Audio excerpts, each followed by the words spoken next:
আসসালামু আলাইকুম, কেমন আছেন সবাই? তো অঙ্কটা হচ্ছে রহিমা 20% সরল সুদে 800 টাকা এবং 15% সরল সুদে 600 টাকা বিনিয়োগ করলো। 1 বছর পর তিনি কত টাকা পাবেন? হ্যাঁ, তো 20% সরল সুদে মানে হচ্ছে যে 100 টাকার 1 বছরে তার সুদ হবে 20 টাকা।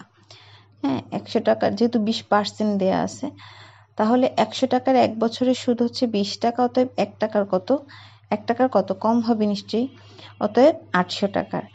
তো তাহলে এখানে হচ্ছে আসে 800 টাকার তার 1 বছরের সুদ আসে হচ্ছে 160 টাকা।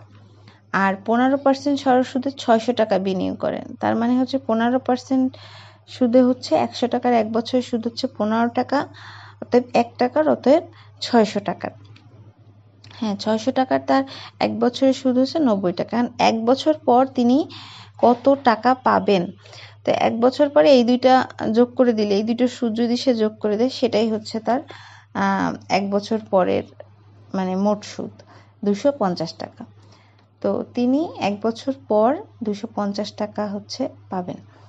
তো আশা করছি সবার ভালো লেগেছে। সবাই ভালো থাকবেন। আল্লাহ হাফেজ।